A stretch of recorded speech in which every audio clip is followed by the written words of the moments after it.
Coming up next on Cooking with MFRD, we're on the road at station number 9 on Cason Lane. Breakfast is on the menu today with omelets and sausage gravy.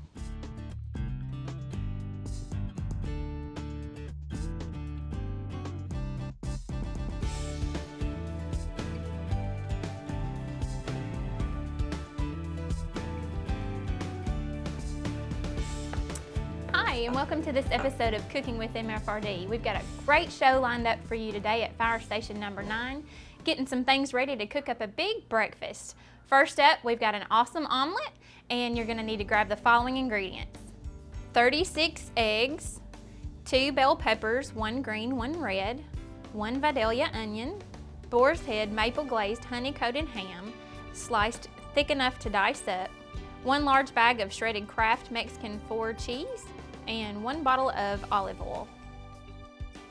We'd like to welcome driver Adam Petrie to the show. You're going to be walking us through your omelet, I understand. Yes, I am. Well, good. Okay, so what we've got laid out here so far, we've got some cheese going, a little bit of chopped ham, diced vegetables, peppers and onions. So now what are we going to do? We're going to start with cracking the eggs. Okay. I'm going to take 4 eggs, crack them into what we do at the fire department, coffee cup. Make do with what you've got. Makes it a little easier to mix them up. Something we have plenty of. All right, and so you said 4 eggs for this. Even though we had 36 eggs, that's because you're making it for a huge fire hall. Definitely. Breakfast. A lot of people are going to eat with us, so yeah. we have 6 people at our station. We have ladder 9, rescue 9, so a lot of people are hungry. We want to go ahead and make sure we have enough for everyone to eat. All right. So at what point do you know that they're good to go in the skillet? Just when everything's just mixed up kind of, really you look good? at them and kind of judge it like mixed that? up. Yeah, basically, Okay. just look at it. Okay, do we put salt and pepper or anything in that, or are we going to do that when we put everything in the skillet? Salt and pepper he uses on his gravy. I tend to not put salt and pepper on there, just Okay. depending on everybody's taste. All right, yeah, you have to make sure that you're dealing with a lot of people, so you have to make sure that to each its own. Yes. Okay, so now everything's ready to go in the skillet. Everything's chopped up and ready to go. Eggs are mixed up, so we'll get it in the skillet. Okay, so Adam, we've got our skillet heating up. What type of setting do you have it on? Usually you try to do it medium high. That way it gives it enough time to cook, but it doesn't burn the omelet while you're cooking. Doesn't brown it too much. Okay, in our first step, we're going to put some oil in the skillet. Yes. Okay. Take a little bit of olive oil, even though it's a non-stick pan.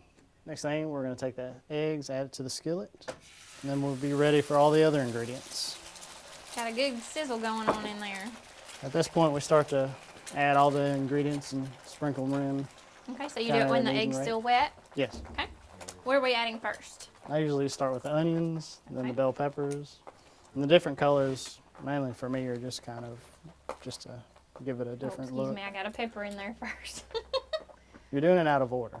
I'm so sorry, Okay, so next, what color do I need to put? I usually go green. Okay, green.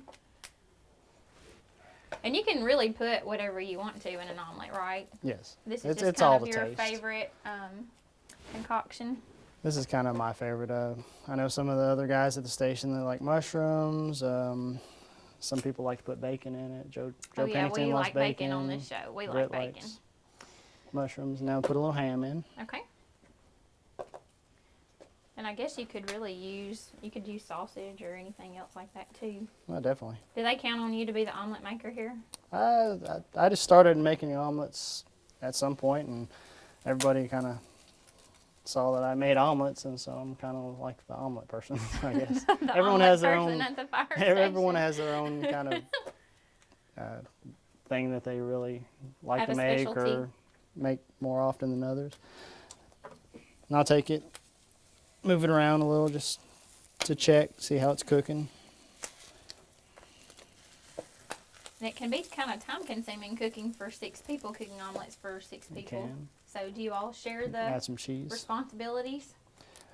We actually cook supper for each other. We'll rotate it so you don't have to bring in all the ingredients and cook each shift.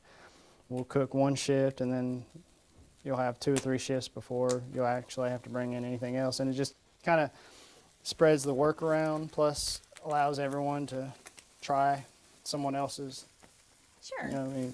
what they like. And so now you just want to make sure that all the egg is good and cooked and Yes. that the cheese gets melted. And The pan was actually sitting on the burner for a little while, so that's why it's getting a little more dark than I usually like, but I'll just take it off the burner, kind of reduce some of the heat. okay, so if your pan does get hot, then there's always some other options. Just hold it up off of the eye for a little bit to keep the rest of it going. Got some good melty cheese coming out too. And the flip is always the dangerous part. The hardest part. But if you're not being messy, you're not really doing a good job of cooking though, so. True. Usually doesn't taste as good when it's not messy. Okay.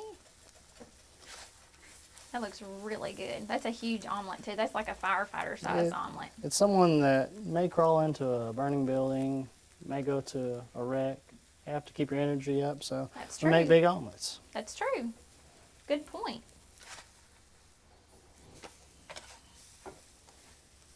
And we're finished. All right, so let's get it plated up. Well, that looks really, really, really good. And we only have about 8 more to make, so. We weren't kidding around about having to have the food at the fire hall. We have 8 omelets here ready to serve up to these firefighters. Now it's time to cook up some sausage and gravy and biscuits. You're gonna need the following ingredients: 2 pounds of hot sausage, some flour, and a gallon of milk. Now we're moving on to some good looking sausage gravy. So we've got firefighter Joe Pennington in here with us, and he's working on getting the sausage browned in the skillet. And so how did you come up with this recipe, Joe?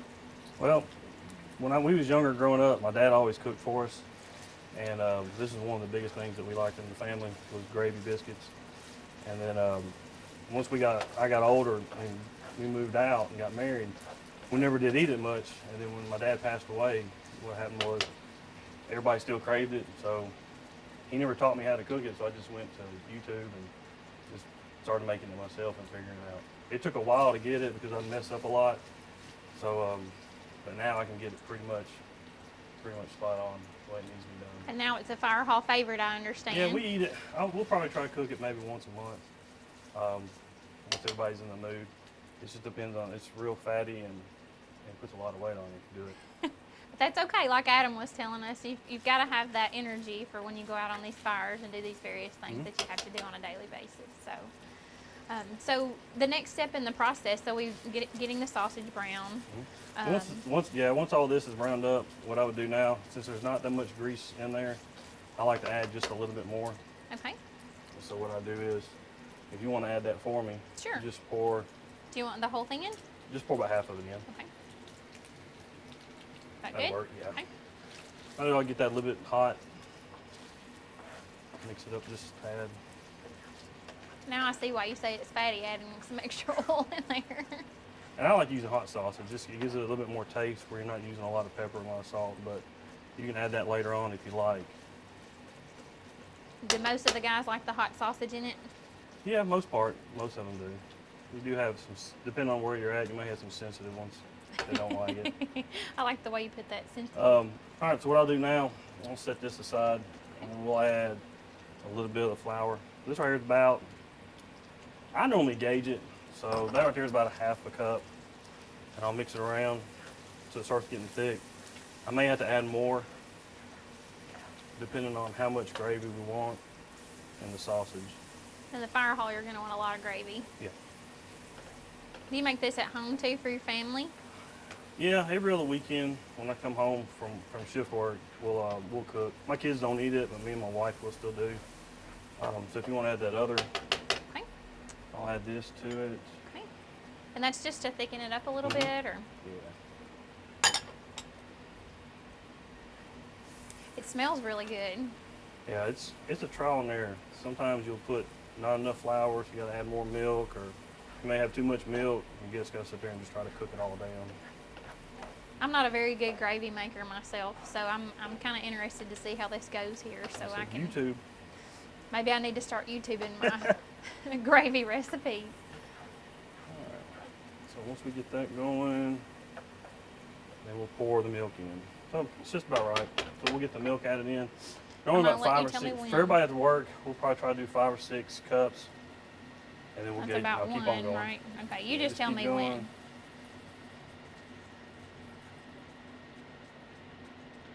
That there should do it. Okay. And well, if we need to add more, we will. So this take a little while, so I'll turn the heat up and just get it where it'll start boiling. And so what are we looking for the finished product? So when you're turning it up to cook longer, what kind of texture are you looking for? Just want it to get a little thick. So I constantly stir it up. I probably shouldn't do it, but that's how I determine if it's getting thick enough. If it gets too thick, then you want to add more milk to it to get it to thin back out some. But you can thin it out way too much. Okay. And tell us a little bit about Fire Station 9, what you guys do out of this station. Well, we do a wide variety of different things. We still fight fire when we're needed. We run medical calls. We run a lot more medical than we do fire. But recently, we started getting more into special ops. When we first moved out here, we was doing hazardous material. Now we're starting to do water rescue, confined space, ropes, and things like that. So we got a lot more put on our plate than we've had before, and it makes it kind of fun being out here too, especially with the group of guys that you have. That's the only reason I like coming into work, because if you got a good crew, you know you want to come to work. If you That's don't have exactly a good crew, right. then it makes it miserable for the shift. That's exactly right. And this is definitely one of the busiest stations in the city on Cason Lane. And you guys run a lot. You do a lot of hazmat calls and different things like that. And you stay busy here for sure. Yeah, we've been out here for a while with the captain. Our captain's been out here ever since we started running hazmat, and then me and my partner on the rescue, we come out. So we've been with him, I think about 11, 12 years now. And he We all been himself has together. been here, over 35 years. So Yeah, we've only got a Captain few Joe more. Barrett. Yeah, we got a few more months with him. So we're going to get the best out of him. Either make his hair fall out more, because he had more hair when he was with us when we first came out here. Now it's starting to thin out some. Well, and you all may have been a little bit smaller before he was out here too, because he's a pretty good cook too, huh? So y'all gave him gray hair, and he gave you a little bit bigger belly. Pretty much. So it looks like it's thickening up some, and it's starting to smell extremely, extremely good. What kind of biscuits do you generally serve with this? Do y'all try to do the fast track, or do you make your own, or? Fast track if possible. Every now and then, if somebody wants to, they'll come in and they'll make some from scratch. We've had that a few times. But a lot of times we just buy regular canned biscuits or in the frozen bags. Oh, okay. I think today we've got some in the oven going, some of the Grand's biscuits, Southern style or buttermilk style biscuits. I think I could probably just eat the gravy by itself, though. I don't think I'd have to have a biscuit. Right. So it's starting to thicken up. It's getting close to being done. So what do you usually serve as side items for this? I know we've got omelets today, but When I grew up, the way we did it was, my dad always made it for us. So when it was done, he'd make our plates for us. I mean, all the way up till I was pretty old and moving out, which was the bun, the bread, the eggs, and then he poured the gravy on top of it. So it was all mixed together. so that was a good hearty breakfast. Yeah, it was like, we enjoyed it. It's bubbling up there pretty good. What heat setting would you say we have it on now, trying to finish up? Well, I just turned it down to about 3 so Okay. it'll cool off. I had it on 8 and trying to get the bubbling to stop just for a tad. All right, so it's about done. We'll add some salt and pepper. Okay.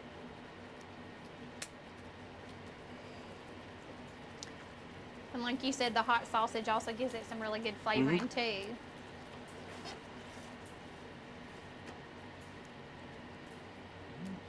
That is looking so good. Basically, this is it. As we all know, breakfast can be the most important meal of the day, and how great is it when you can share it with a group of people like this. Adam and Joe, thank you so much for being with us today. Let's dig in, guys.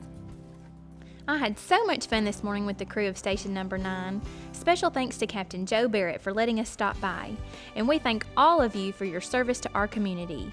For this recipe and more, visit us at www.murfreesborotn.gov/cookingwithmfrd, or you can view this and past episodes on YouTube. Thanks for watching, and see you next time.